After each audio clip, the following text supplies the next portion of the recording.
ආයිබෝල් අදත් ඔයගොල්ලෝ සාදරයෙන් පිළිගන්නවා Travel with Chef YouTube channel එකට. මොන අදත් මම රෙසිපි එකක් අරන් ආවා. ඒ තමයි Caesar salad එක. මේ අද මම හදන්නේ chicken Caesar salad එක.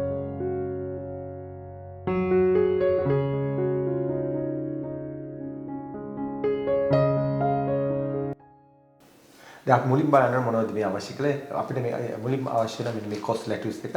දැන් ඔයාලට පේන්නේ නැති මේ lettuce මේක හොඳට වෙවිච්ච මේක.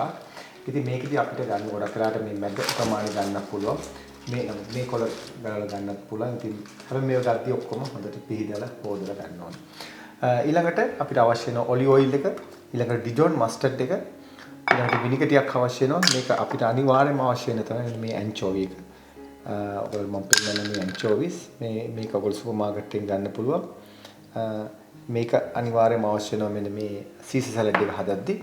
ඊළඟට අම්මට අවශ්‍ය වෙනවා බිත්තර, ඊළඟට ලුණු, ගම්මිරිස්, ඊළඟට මෙතන මේ තියෙන ගාලික්, ඊළඟට පාමසන් චීස්. හරි වැදගත් ඒක.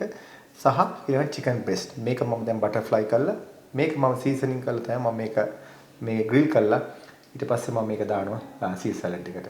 අපි බලමු කොහොමද ඉස්සෙල්ලා අපි සෝස් මොනේ බිත්තර යෝක් එක ඕන. ඒකෙදි මම මේ විදියට බිත්තරේම අයින් කර ගන්නවා. බිත්තරේ සුදු මදේ අයින් කළා. අවශ්‍ය යෝක් එක ගන්නවා කහ මදේ. ඊළඟට මට මේ දෙකක් අවශ්‍ය වෙනවා.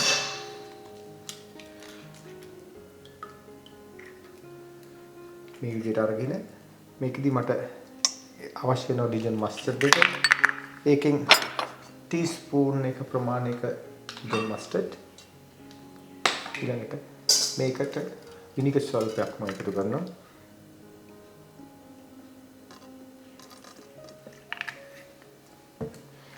මේක හොඳට මේ විදිහට මික්ස් කරනවා. ඉතින් මේක මේ විදිහට හොඳට මික්ස් කරන ගමන් ඔයගලට මේ ඩිජන් මස්ටර්ඩ් නැත්නම් සාමාන්‍ය මස්ටර්ඩ් ටිකක් පාවිච්චි කරන්න පුළුවන්. ඒ කරන මම මේක දැන් මික්ස් කරන ගමන්ම මේ විදිහට ඔලිව් ඔයිල් එකතු කරගන්න. ඒක සමානව ඔයගොල්ලෝ මයොනයිස් සෝස් හදද්දී ඒ විදිහම තමයි මේක පාවිච්චි කරන්නේ. ඒ මට අවශ්‍ය වෙනවා කෝප භාගයක ඔලිව් ඔයිල් එක. ඒක ගන්න හොඳට ලවන් කරගන්න. ඒකට පේනත් මේ ඝන වෙනවා.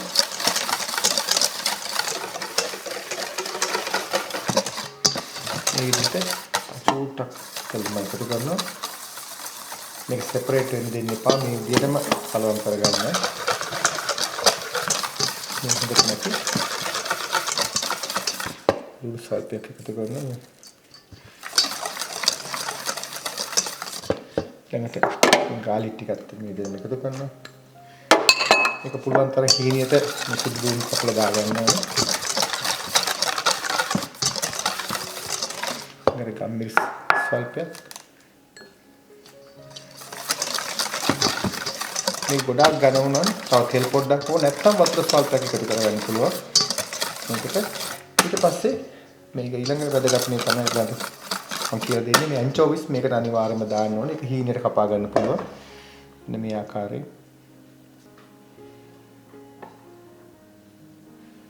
මේක මේ පොඩියට සුලම් තරම් හීනෙටම කපා ගන්න. හීනෙට කපාගෙන ඊට පස්සේ මම මේක එකතු කරනවා මගේ මේ සීසර් ඩ්‍රෙසින් එකට. දැන් මම කලින් ඔයගොල්ලෝට මේ පෙන්න ගත්තේ මේ ටික මේ විදිහට දානවා. මේකට ඒ දාලා මේක කලම් කරනවා.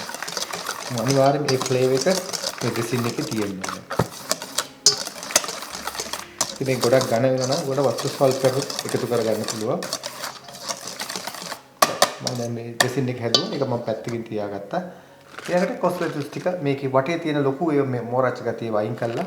ඊට පස්සේ මේකේ ලප් එකක් මේ විදිහට කපා ගන්න. ඒක කපාගෙන මේක ලොකු එක මේ විදිහට අනිත් අතට කපාගෙන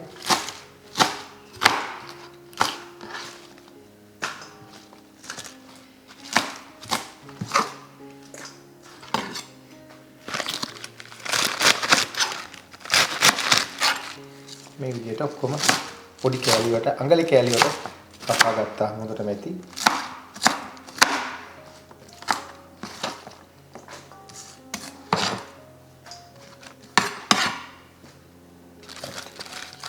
දැන් මම හදන්න යන්නේ ඉස්සෙල් ක්‍රූටෝන් එක. ක්‍රූටෝන් එක හදන්න මේ වගේ පාන් ඕන. ක්‍රූටෝන් හදපුවක් තියෙනවා. නමුත් ඔයගලන්ට මේක හදා ගන්න පුළුවන්. හරිම ලේසි. ඉතින් මේ විදිහට කපා ගන්නවා පාන් ටික. මේ ආකාරයෙන්. ඊට පස්සේ මේ වගේ පොඩි කොටු විදිහට කපා ගන්න. හරිම ලේසි. ඊළඟට මේ පෑන් එක මේ විදිහට රත් කර ගන්නවා. ඒ රත් කරලි වල මේ වගේ ඔලිව් ඔයිල් ටිකක් දාලා ඊට පස්සේ පුළුවන් මේක නැත්තම් මේක සාමාන්‍ය ගැඹුරු තෙලේ තමයි බදින්න ඕන. නමුත් මම මේක ඉක්මනට කරන්න ඕන නිසා මම මේ විදිහට දානවා. මේ දාලා මේ විදිහට පොඩ්ඩක් ටෝස්ට් කරගන්න.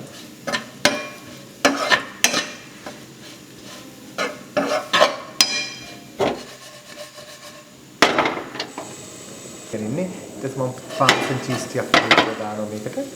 ඒක රස වැඩි කරගන්න. ඒ දාලා මේ වගේ පොඩ්ඩක් ටෝස්ට් කරලා ගන්නවා.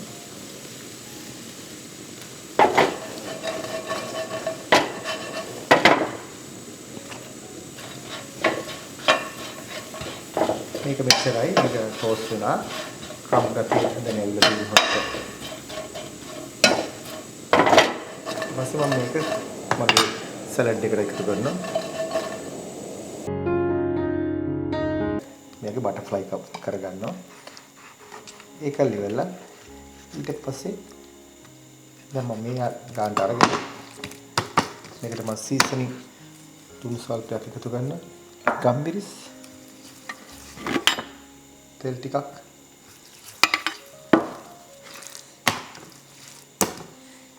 එකතු කරලා මේ වගේ පෑන් එකයි නැවත රත් කරලා මම මේක පොඩ්ඩක් මේ ග්‍රිල් කරගන්නවා. ඒක කළා තමයි මම මේක ස්ට්‍රිප්ස් කපලා මගේ මේ සලාඩ් එකට දාගන්නේ.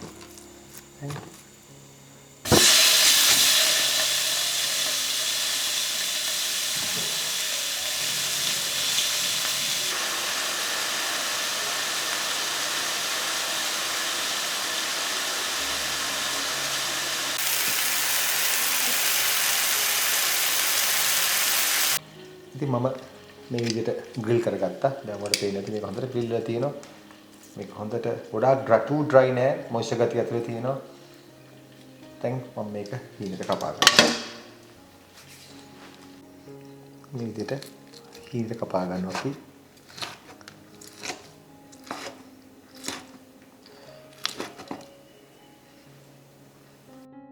ඉතින් ඔයාලට පේන්නේ නැති මේ ස්ට්‍රිප්ස් කපාගෙන තියෙන්නේ. දැන් හොඳට තියෙනවා. දැන් මම කරන්නේ ඩ්‍රෙසින් එකේ අවසානට ඉවර කළා. ඊට පස්සේ මම සලාඩ් එකට මේක දාගන්නවා. ඉතින් මගේ ඩ්‍රෙසින් එක දැන් පොඩ්ඩක් හයි වෙලා වගේ තියෙන්නේ. මම දැන් ලෙමන් ජූස් පොඩ්ඩක් මේ විදිහට එකතු කරගෙන යන්තම් බොම් සල්පයක් දාලා මේක කවරම් කරගත්තා. ඊළඟට මම දැන් සලාඩ් එක තියන්නේ යන බෝල් එක තියෙනවා. ඉතින් ඒකෙදි මම මේ විදිහට සලාඩ් එක මේ දාගන්නවා.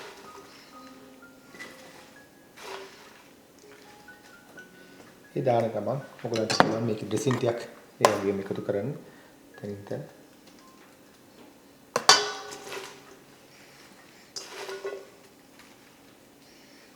දාන ගමන් ඩ්‍රෙසින්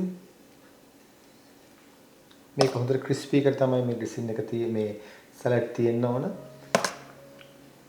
මේවා හරිම රසයි. හරි සුවඳයි මේ ඩ්‍රෙසින් එකත්.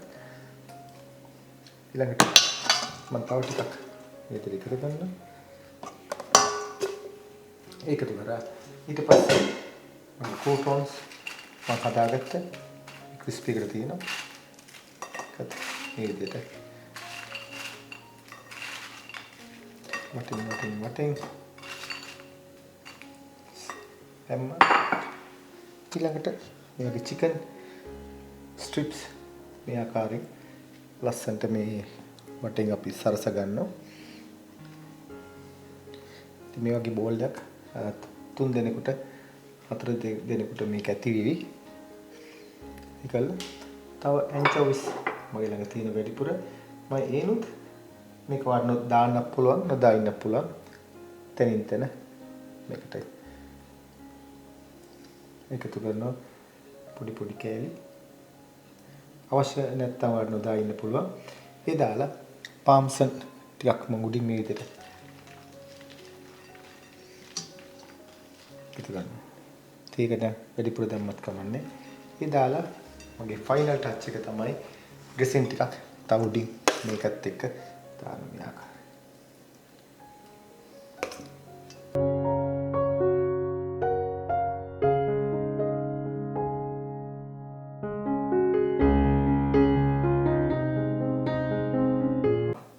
ඉතින් ඔයගොල්ලෝ බලාගත්තා මම මේ චිකන් සීල් සලාඩ් එක හදාගන්න විදිය.